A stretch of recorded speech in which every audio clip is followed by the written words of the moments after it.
আরে ভাই ইউনূস কি আপনি এখনো টের পাননি? সে জিনপিং থেকে আপনি টের পান?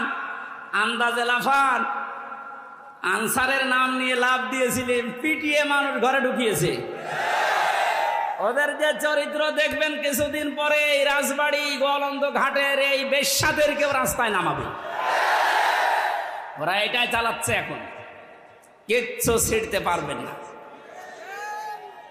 এ লোকটার পেছনে যাই থাক, যে খুঁটি আছে ও খুঁটি নড়ানোর জন্য ভারত, চীন, রাশিয়া এদের দ্বারা সম্ভব না। তামাম দুনিয়াও যদি এখন একদিকে হয়ে যায়, ওরা একদিকে থাকলে তাও পারা সম্ভব না। বাস্তবতা ওইটাই বলে। মানে ক্ষমতা নেওয়ার পর দিন থেকেই ঘোষণা দিয়েছে এদেশে অন্যান্য ধর্মীয় অনুষ্ঠান যেভাবে চলে, পূজা পার্বণ কোনো অনুমতি লাগে না।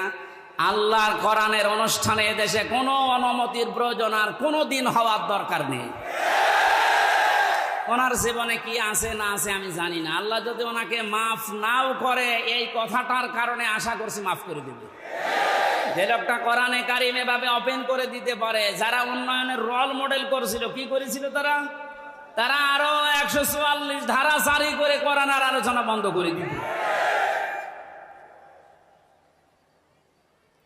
এখানে কাফেরদের সাথে আত্মীয়তাও বন্ধ করা লাগবে। আমার বংশের 100 জনের 98 জন এরকম ছিল। আমি ঘোষণা দিয়ে দিয়েছি অলরেডি, কারণ এরা খুব খুশি ছিল আমি জেলে থাকাকালীন। এরা খুব খুশি ছিল। আমার বাবাকে মাঝে মাঝে টিটকারি দিত যে নাও করো এবার জামাত ইসলাম।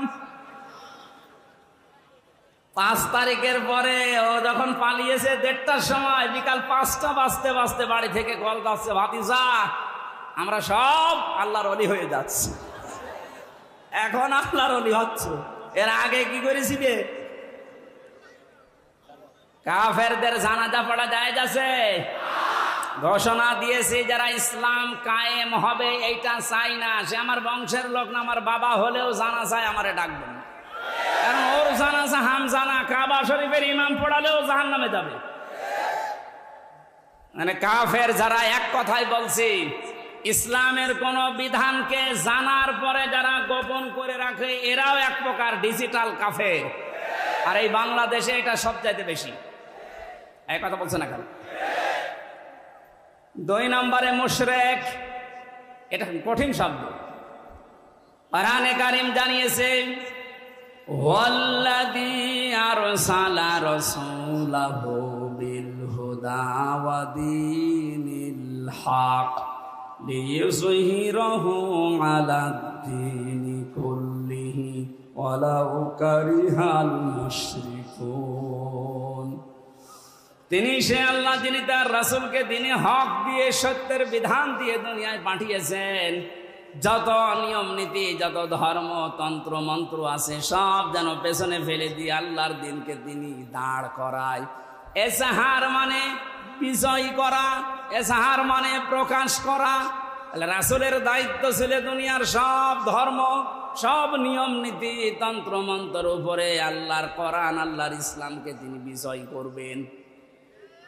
আর আসতে বলেন, এই কাজ করতে গেলে সবচাইতে বেশি নারাজ হবে, মন খারাপ হবে মুশরিকদের। এটা যে বাস্তব, এই 15 বছর দেখেছেন। ওরা শেষ পর্যন্ত না পেরে কোরআন যেন দেশে কায়েম না হয়, এজন্য নিষিদ্ধ করেছিল 1 তারিখে। আল্লাহ পুরা উল্টিয়ে 4 তারিখ আসতে আসতে পুরা পাল্টিয়ে দিয়েছে। বাংলাদেশে কোরআন কায়েম হওয়ার বিপক্ষে সবচাইতে বেশি মুশরিকরা। মুশরিক এই দেশে বেশি নেই, না না, এটা নেই বলেই তো প্রতিবেশী যারা, ওরা এই দেশকে যেন মুশরিক বানানো যায়, এজন্য বহু কায়দায় ষড়যন্ত্র করছিল।